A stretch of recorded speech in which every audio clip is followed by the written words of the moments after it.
Sindh online school class 6 मज़मून रियाज़ी बाब 4 सबक 4 मश्क 4 ॾहाई 1 ॾोहटनि ऐं ॾोहटनि खे सिंध ऑनलाइन स्कूल में भली कर। मां आहियां नाना आबिद। भला मश्क लाइ संदरो ॿधो अथव? अचो त भला मश्क 4 ॾहाई 1 कयूं। ॾिसूं त असां मल विढ़ूं था ऐं खटूं था या न। जीअं पोइ एक्सरसाइज़ में या पोइ मश्क में असां चयो हो त असां मश्क जा सवाल अंग्रेज़ीअ में पढ़ंदासीं ऐं पोइ उन्हनि खे सिंधीअ में सम्झी ऐं उन्हनि खे हल कंदासीं। सो हीअ मश्क बि असां अंग्रेज़ी में पढ़ंदासीं ऐं उन खे हल कंदासीं। जिते जिते ज़रूरत पवंदी मां तव्हांखे उते सिंधीअ में ॿुधाईंदो वेंदुसि। पहिरियों सवाल, represent the following integers on a number line. So हुन में कहिड़ा लफ़्ज़ आहिनि? रिप्रेज़ेंट यानी ॾेखारियो, इंटीजर्स असांखे ख़बर आहे त इंटीजर छा हूंदा आहिनि, नंबर लाइन यानी अददी लीक। हेठियनि इंटीजर्स खे पूरनि अददनि खे अददी लीक ते ॾेखारियो। सो उहो ॾेखारण लाइ मां जेको आहे 1 या 2 सवाल कंदुसि, बाक़ी तव्हां पाण कजो। सो असांखे छा जी ज़रूरत पवंदी? अददी लीक जी। हिन में अददी लीक ते ॾेखारणो आहे। सो मूं अददी लीक ठाही। हाणे मां हिन ते कयां थो सवाल नंबर 2। हिन सवाल में आहे -3 -2 -1 0 +1 +2 +3 +4। सो इन खे करण लाइ मां छा कंदुसि? सभिनी खां पहिरीं ॾिसंदुसि त छा आहे -3। हीअ मुंहिंजी अददी लाइन ते जेको आहे हीअ -3 हिते आयो, त मां हिते इन खे निशान हणी छॾींदुसि। हीअ थियो -3 मुंहिंजो, हिते मूं लिखी छॾियो थी -3 मूं हिते ॾेखारियो आहे। उन खां पोइ आहे -2 ॾेखारिणो आहे। सो -2 थींदो हिते, उन खे मूं ॾेखारे छॾियो। उन खां पोइ -1 उहो बि हिते आहे, उन खे बि ॾेखारियुमि। उन खां पोइ 0 ॾेखारियुमि। अहिड़ी तरह +1 +2 +3 ऐं +4। आसान। अचो त हाणे ॿियो हिकिड़ो सवाल करे ॾिसूं। हुन वरी ॿी अददी लीक था वठूं। इन लाइ असां ॾेखारियूं था हिन खे 5 नंबर सवाल खे था कयूं, चौथे नंबर खे। इन में आहे +5। सभिनी खां पहिरीं असांखे +5 ॾेखारिणो आहे, यानी ॿुड़ीअ जे साॼे पासे। हीअ थींदो असांजो +5, असां ॾेखारे छॾियो।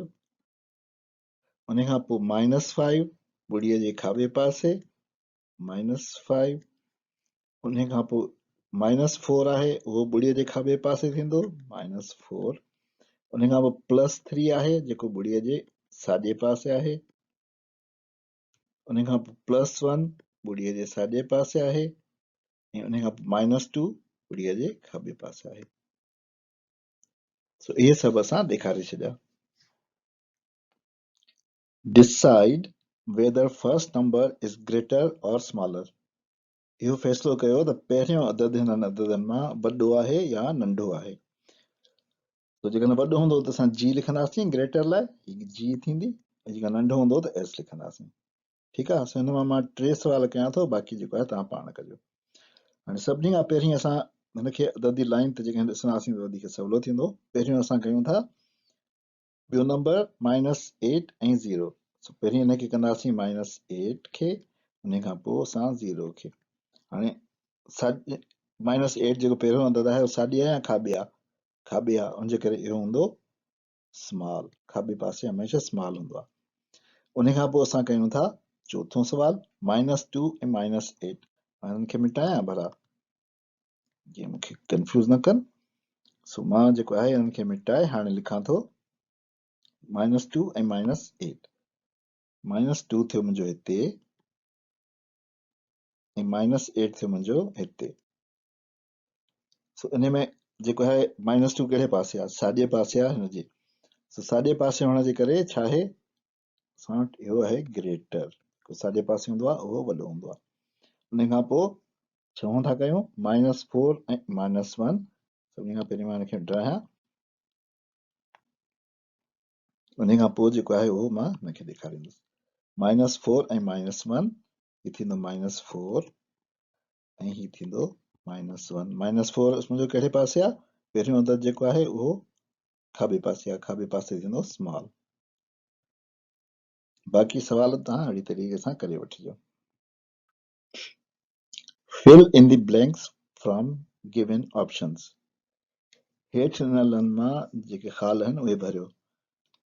यानी लिखणो आहे त -5 इज ऑन राइट और लेफ्ट ऑफ 6, यानी -5 काटू 5 6 जे खाॿे पासे आहे या साॼे पासे आहे। लेफ्ट माना खाॿो, राइट माना साॼो।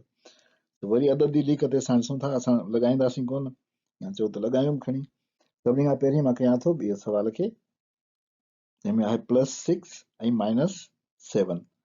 हीअ आहे मुंहिंजो +6 ऐं हीअ आहे -7। +6 कहिड़ी साइड ते आहे? राइट ते, साॼे पासे आहे।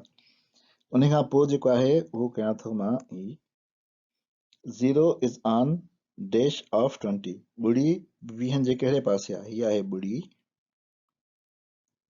ठीकु आहे, ऐं हिते 20 हिते किथे हूंदो, मूं वटि हिते कोन्हे, हिते 20 हूंदो किथे। ॿुड़ी कहिड़े पासे आहे? ॿुड़ी लेफ्ट ते आहे, यानी खाॿे पासे आहे। चौथों आहे fill in the blanks from given options. इन में ख़ाल भरणो आहे। ही ॿ निशानियूं हूंदड़ आहिनि, मां का हिकिड़ी निशानी लॻाइण सां असांखे ख़बर आहे त हिकिड़ी निशानी लेस देन जी आहे ऐं हीअ निशानी ग्रेटर देन जी आहे।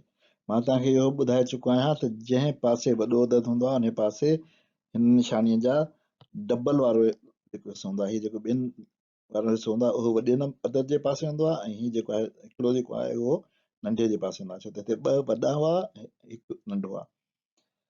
त अहिड़ी तरह सां हिन पहिरियों सवाल कयूं, वरी अचो त नंबर लाइन जी मदद वठूं। -20 असांजो हिन पासे हूंदो किथे, -20 हेॾे हूंदो, ऐं असांजो +10 जेको आहे उहो हिते आहे। साॼे पासे कहिड़ो आहे? +10 आहे, जेको वॾो आहे, उनजे करे ॿ लाइनूं वॾे जे पासे ऐं असां वटि निशान अची वेंदो। उन खां पोइ 3 नंबर खे था कयूं। 3 नंबर में 25 ऐं 100 आहे। +5 जेको आहे असांखे ख़बर आहे, +25 हिन पासे हूंदो ऐं -100 जेको आहे उहो हिन पासे हूंदो। कहिड़ो वॾो आहे? 25 वॾो आहे, उनजे करे हिन पासे बि असांखे वॾे जो निशान जेको आहे वणंदासीं। उन खां पोइ असां 5 नंबर सवाल था कयूं। मां हुनखे डाहे छॾियां त जीअं मूंखे कंफ्यूज़ न कनि।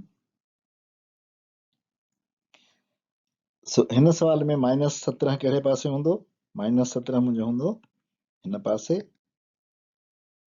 किथे हेॾे हूंदो, ऐं उन खां पोइ ॿियो आहे +17। +17 मुंहिंजो हूंदो हिन पासे। साॼे पासे कहिड़ो आहे? +17 आहे, ऐं खाॿे पासे आहे -17। -17 नंढो आहे, उनजे करे हिन पासे हिकिड़ी चुंब ईंदी, हिन पासे 2 चुंब ईंदियूं। अहिड़ी तरह बाक़ी सवाल बि तव्हां करे वठिजो।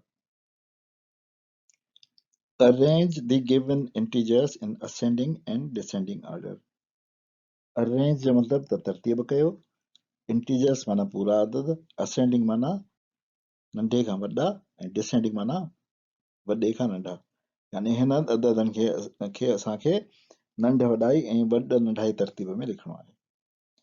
सभिनी खां पहिरीं मां कयां थो सवाल नंबर हिकिड़ो। हिन लाइ मां सवाल नंबर पहिरियों, इन में जेको आहे जेके अदद मिलियल आहिनि उनखे मां नंबर लाइन ते मार्क थो कयां। +5 ते मार्क करे छॾियुमि। उन खां पोइ जेको आहे ॿियो अदद आहे -7, हिते मार्क करे छॾियो।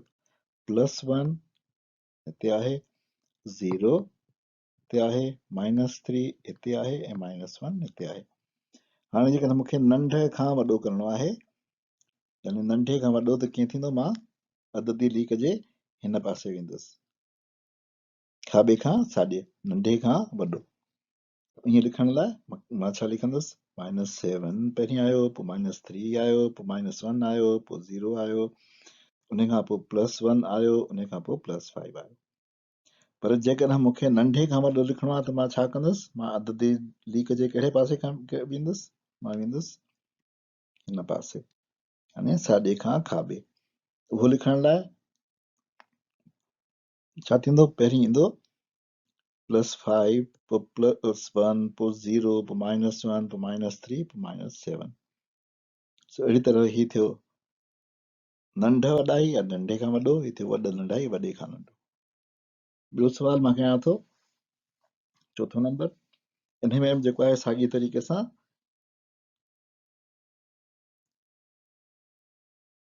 ईअं लिखी छॾिया, छाजे करे? जो मूंखे ख़बर हुई। पर तव्हां छा कंदो? तव्हां हिनखे छा कंदो? जो सभिनी खां पहिरीं अददी लीक ते मार्क कंदो। -4 मार्क कबो, उन खां पोइ जेको आहे -1 मार्क कबो, उन खां पोइ -7 मार्क कबो, उन खां पोइ -2 मार्क कबो, ऐं उन खां पोइ -8 मार्क कबो। हाणे मां चेक कयां त सही आहे या न। -8 -8 सही आहे, -7 -7, -4 -4, -2 -2, -1 -1 सही आहे। हीउ जेको आहे मूं कीअं लिखिया, नंढ वॾाई में, नंढ वॾाई में। उन खां पोइ जेको आहे मूंखे लिखणो आहे वॾनि अढाई में। उन लाइ मां छा कंदुसि, जो मां इन्हनि साॻनि खे हितां खां शुरू करे लिखंदुसि। इहे मां लिखणु शुरू कयां थो। सभिनी खां पहिरीं ईंदो -1, पोइ -2, पोइ -4, पोइ -7, पोइ -8। अहिड़ी तरह इहो थियो वॾनि अढाई में। Right the absolute values of the following. हिननि ॾिनल अददनि जा मुतलिक मुल्ह लिखो। हाणे असांखे यादि आहे मुतलिक मुल्ह, तव्हांखे यादि आहे न छा हो? 2 मौला बख़्श ऐं निशानी गाइब, मस्ती गाइब। हिन में मां ॿियो टियों ऐं चोथों तव्हांखे करे थो ॾेखारियां, बाक़ी ॿ तव्हां पाण ई कजो। सभिनी खां पहिरीं असां हिन अदद खे जेको ॾिनल आहे उनखे लिखंदासीं। उहो अदद असांखे ॾिनल आहे +20। उन खां पोइ हिन जा 2 मौला बख़्श लॻाईंदासीं। मौला बख़्शनि जी निशानी गाइब करे छॾींदा, यादि थींदो 20। उन खां पोइ ॿुड़ी लिखंदासीं, 2 मौला बख़्श लॻाईंदासीं। मौला बख़्शनि जी निशानी हिनखे हुई कोन, गाइब करे छॾींदा, 0 थी वेंदो। उन खां पोइ -18 लिखंदासीं, 2 मौला बख़्श लॻाईंदासीं साॼे पासे। उन खां पोइ जेको आहे हिन जी निशानी गाइब करे हुनखे लिखी छॾींदासीं। सो इहा हिन जी एब्सोल्यूट वैल्यू थी वई। सवाल 7, arrange the absolute values of given numbers in ascending and descending orders। हाणे असांखे असेंडिंग ऐं डिसेंडिंग ऑर्डर जी ख़बर आहे त इहो नंढ वॾाई ऐं वॾो नंढाई तरतीब आहे, पर छाखे रखिणो आहे? एब्सोल्यूट वैल्यूज़ खे। हिन में ख़ासि शइ आहे एब्सोल्यूट वैल्यू यानी मुतलिक मुल्ह। सो सभिनी खां पहिरीं मां सवाल नंबर 3 थो कयां। हिन सवाल नंबर 3 में जेके ॾिनल अदद आहिनि उन जा मुतलिक मुल्ह ॻोल्हींदुसि, यानी -20 इन खे मूं जेको आहे उहो मॉड्यूलस जो निशान लॻायो, उहो बराबरि थींदो मुंहिंजो 20 जे। उन खां पोइ ॿियो अदद आहे मूं वटि -10, इन खे मूं मुतलिक मुल्ह जो निशान लॻायो, यानी एब्सोल्यूट वैल्यू जो, या 2 मौला बख़्श लॻायमि, ऐं जी निशानी गाइब थी वई, मस्ती ख़तमु, इहो थी वियो 10। उन खां पोइ ॿियो बि आहे मूं वटि +11, उनखे मूं जेको आहे उहो एब्सोल्यूट जो निशान लॻायो, उहो मुंहिंजो थी वियो 11। उन खां पोइ +7, उनखे एब्सोल्यूट कयमि त 7 थी वियो। 0 जो एब्सोल्यूट 0 आहे, ऐं -4 जो एब्सोल्यूट जेको आहे उहो आहे 4। हाणे मां इहे सभु अदद जेके मूंखे मिलिया, यानी कहिड़ा अदद मिलिया मूंखे? 20, 10, 11, 7, ॿुड़ी ऐं 4। इन्हनि अददनि खे मां अददी लाइन ते अददी लिख ते ॾेखारींदुसि। 20 किथे हूंदो? हिते हूंदो 20, हीअ आहे मुंहिंजो 20। उन खां पोइ 10, हिते मुंहिंजो थियो 10। उन खां पोइ 11, हिते मुंहिंजो 11। उन खां पोइ 7, हीअ 7 जो निशान आहे। उन खां पोइ ॿुड़ी, ॿुड़ी आहे, ऐं उन खां पोइ 4, मुंहिंजो चेन जो निशान आहे। सो हाणे जेकॾहिं मां हिनखे नंढ खां वॾाई में लिखां या नंढे खां वॾो लिखां त छा थींदा मुंहिंजा? ॿुड़ी, 4, 7, 10, 11, 20। पर जेकॾहिं उबतड़ लिखां यानी वॾे खां नंढो लिखां त वॾनि अढाई में उहे मुंहिंजा थींदा अदद 20, पोइ 11, पोइ 10, पोइ 7, पोइ 4, पोइ ॿुड़ी, यानी मां अददी लीक में हिन तरफ़ वियुसि। पहिरीं मां जेको आहे उहो हिन तरफ़ वियो हुउसि। अहिड़ी तरह तव्हां ॿिया सवाल बि करे सघो था। राइट ट्रू और फॉल्स, यानी ॿुधायो त ही सही आहे या ग़लति आहे। पहिरों सवाल आहे positive integer is always greater than negative integer. छा हिन में पॉजिटिव यानी वाधू, इंटीजर यानी पूरो अदद, नेगेटिव इंटीजर यानी काटू पूरो अदद थिए थो। हिन मतिलबु आहे त वाधू पूरो अदद हमेशह वॾो थिए थो काटू पूरे अदद खां। सही आहे या ग़लति आहे? कहिड़े पासे हूंदो आहे? वाधू। वाधू हूंदो आहे साॼे पासे, हुनजे करे उहो वॾो हूंदो। हुनजे करे हीउ जेको आहे असां वटि स्टेटमेंट सच आहे, यानी ट्रू आहे। ॿियो आहे zero is a positive integer. असांखे ख़बर आहे त ॿुड़ी जेको आहे उहो न को, हाणे हीउ छा थो चए त ॿुड़ी हिकु वाधू पूरो अदद आहे। हाणे असांखे ख़बर आहे त ॿुड़ी जेको आहे उहो न को वाधू आहे न को काटू आहे, सो हीउ असां वटि फॉल्स स्टेटमेंट आहे। Every negative integer is less than zero. हर हिकु काटू पूरो अदद ॿुड़ीअ खां नंढो थिए थो। सही आहे या ग़लति आहे? ॿुड़ीअ जे कहिड़े पासे हूंदा आहिनि? खाॿे पासे। हुनजे करे बिल्कुलु सही आहे, इहे नंढा हूंदा आहिनि। असांजो थी वियो ट्रू। उन खां पोइ absolute value of -5 is less than absolute value of 4. सोचो उन ते absolute value छा मतिलबु आहे? मुतलिक मुल्ह छाजो? पंजनि जो नंढो आहे छाखां? +4 जे एब्सोल्यूट मुल्ह खां, यानी -5 काटू पंज जो मुतलिक मुल्ह नंढो आहे वाधू 4 जे मुतलिक मुल्ह खां। सही आहे या न? हाणे असांजी निशानी जेकॾहिं हटाए छॾियूं त असां वटि सिर्फ़ु हीउ 5 बचंदो ऐं हीउ हिते रुॻो 4 बचंदो। वधीक कहिड़ो आहे? 5 जेको आहे उहो वॾो थींदो, उहो लेस देन न आहे, उहो नंढो न आहे। हुनजे करे हीउ असां वटि फॉल्स स्टेटमेंट आहे। -5 इज़ स्मॉलर देन -10। -5 -10 खां नंढो आहे। -5 अददी लाइन ते हिते हूंदो ऐं -10 अददी लाइन ते हिते हूंदो। कहिड़ो नंढो आहे? कहिड़ो जेको आहे उहो असांजो वधीक खाॿे पासे आहे। 10 खाॿे पासे आहे ऐं 5 साॼे पासे आहे, सो 5 स्मॉलर यानी नंढो न आहे। सो हीअ बि असांजी फॉल्स स्टेटमेंट आहे। अॻियां सुवाल आहे -25 इज़ ग्रेटर देन -100। हाणे ज़ाहिर आहे -100 जेको आहे अञा वधीक खाॿे हूंदो 25 खां, हुनजे करे 25 वॾो आहे। हीअ स्टेटमेंट असांजी ट्रू आहे। हुनजे करे मां हिन ते लिखी छॾींदुसि त हीअ जेको आहे उहो सच आहे। Numerical value of number can never be negative. हाणे हिते न्यूमेरिकल वैल्यू मां मुराद आहे अददी मुल्ह।